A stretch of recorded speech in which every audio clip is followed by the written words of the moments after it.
Hey guys, I'm Shamika. I am a programming director here at KVRX, and these are my library picks.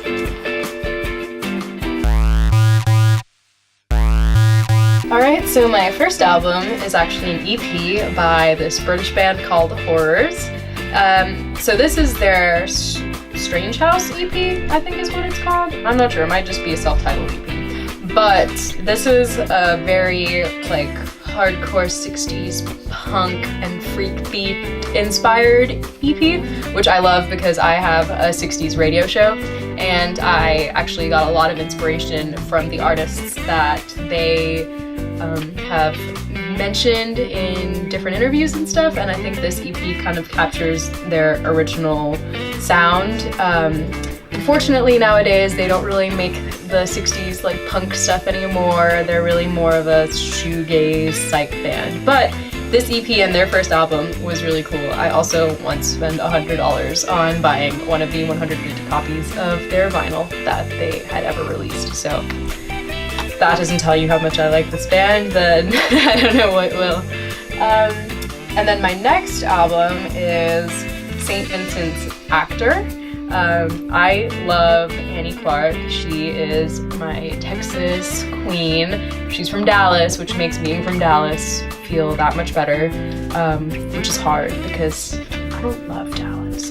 But she's super cool. This album, I think, had a lot of her really interesting string and like sort of Baroque-ish arrangements, which I really liked because I am an orchestra person. I played cello in high school, so I really loved especially the intro to The Stranger, because there's a lot of beautiful like orchestral sounds. So St. Vincent Actor. Alright, and then my next album is Innerspeaker by Tame Impala. Arguably my favorite out of all of the ones I've picked, but Tame Impala has been my favorite band probably since I was about 12. And this album was one of the first albums that really introduced me to psych rock. And I think that they sort of, with this album, brought psych rock back, maybe to a fault because I think there's too many psych rock bands now. But this album has a lot of great tracks, and specifically Solitude is Bliss. I absolutely love that album, or that song rather, and the intro and the use of the phasers, and it's all really like interesting and kind of like brought psych rock back to life, which I love. And their follow-up album, Lonerism, also amazing, but this one really was the first one that sort of got me into psych rock. And my last album is the Smith Westerns' Diet Blonde. I picked this album because Smith Westerns were one of the first rock concerts I ever went to. They were, well, technically it wasn't their concert, it was the Arctic Monkeys, but they were opening.